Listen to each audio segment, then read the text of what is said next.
Hi folks, this is Mark Smith with Family Tree Brand Life Coaches. I was going to try to do another live stream, but while it's processing, I can't do another one, and it's getting cold out here, and I'm getting hungry, and want to go hang out with my wife. So anyway, I got to cover this in 15 minutes, or I won't be able to upload it. So I just want to talk about empty chair sessions with your narcissistic abuser. I couldn't make the title too long, so what I wanted the title to be would be how to have empty chair sessions with your narcissistic abuser. Have them be powerful, healing, and safe. So I couldn't fit all that in the title, but here's 15 how-tos. Number one, you got to be ready to face off with that person in the empty chair. I'm going to do it, I think, later this evening, but my situation is it's 3 years later, and I don't think I was ready to do it until today. So you got to be ready. Have it be safe. Your sponsor or your therapist should be in the room with you, preferably your therapist, or a recovery friend with a whole lot of really good experience. What I like to do is don't just have an empty chair, have an empty chair with something that reminds you of that person. Whatever that might be, it could be a belonging of that person. A lot of us have cleansed our homes from any belonging, and I didn't really have any pictures left of this woman.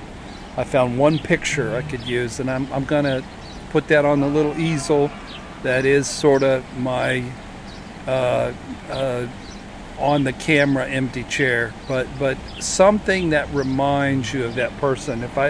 If I were going to do one on my dad, I have an Air Force shirt that has his name on it. It reminds me of my dad. Number 4, come ready with a gratitude list. If you're not ready to confront the empty chair of the narcissist sitting in the chair with gratitude, then you're not ready to do it. If you're still filled with bitterness, you're not ready. Because if you've worked on yourself long enough and you've pieced together the family of origin work part, you'll understand that this all happened for a reason, and it was to help you heal and grow. One reason that you should do this is it gives you a voice. Many of us got ghosted. This woman disappeared from my life 3 years ago. Actually, I dropped her off at a treatment center in May on the 4th of 2015. Haven't seen her since then. Maybe spoke with her on the phone for 25 minutes, total, early on in May of 2015. Have no idea if she's dead or alive, if she's married or unmarried, if she's happy, if she's miserable, if she's suicided. I have no idea. And I really don't care. There's a little part of me that's curious, but she's not relevant. I just know that I'm thriving. But it'll give you a voice to say some shit that you didn't get to say. In a respectful, healthy relationship, there's closure and termination. But a narcissist isn't going to give you that. So it gives you power. Number 7, it's a gift to yourself. Later this evening, when I sit down at the empty chair and I look over there at this picture of this woman, that's a gift to me to be able to do some work. It'll help you take responsibility for your own life, and it'll help you celebrate your power. It'll help you to say things you never got to say. I made a whole list. There's a lot of things I wanted to say I never got to say. They're not terrible. They're not bitter. They're not victim-y. They're not abusive. They're just things I wanted to say I never got to say. I'm going to say it to the empty chair. It helps you to own responsibility for your own life and to celebrate your empowerment, which is really cool stuff.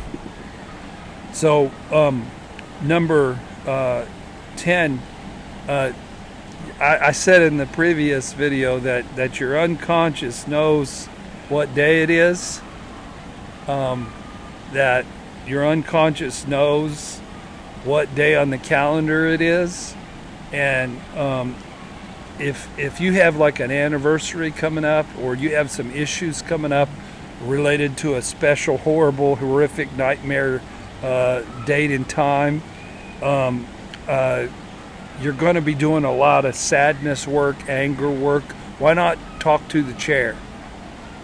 You know, this method of therapeutic intervention was sort of invented by a therapist named Fritz Perls, Gestalt therapy, and it's powerful. It brings that person in the room, especially if you have a picture of them or something that reminds you of them. So you're going to have to deal with it anyway. Why not look the person in the eyes while still honoring your no contact? We don't want to sit and talk with them. We don't want you to email them or text them or write them or send them a video or Marco Polo them. No contact. Fuck them. They don't deserve contact with you.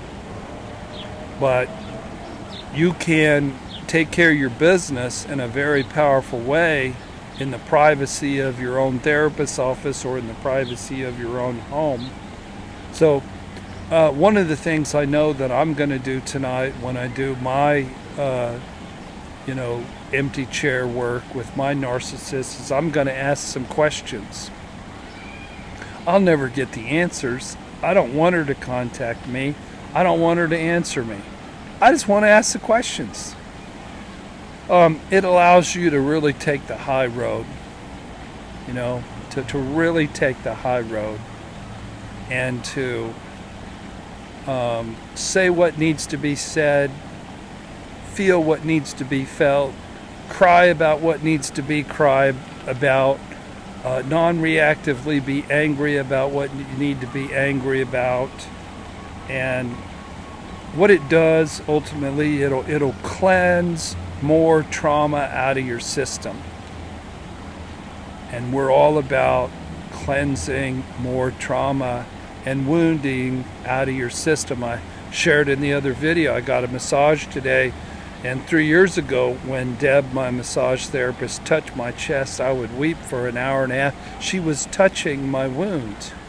And my new massage therapist, a different Deb, touched my chest today, and it was just a massage. It was a lovely massage. It was a gift to myself, but I had healed some things. The final thing, number 15, that you can get is you can get some measure of closure.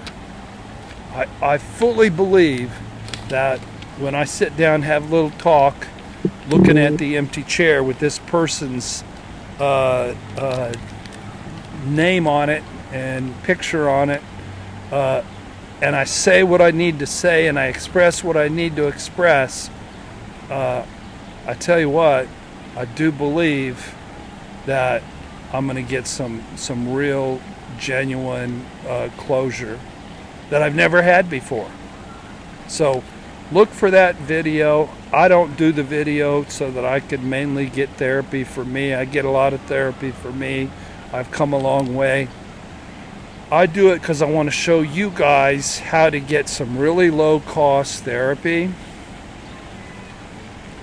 You may not be able to afford a fancy schmancy $175 an hour therapist, but maybe you can afford a therapist covered by your insurance program, and you teach them what this empty chair thing is, and they care about you, and they're safe, and you can do the work.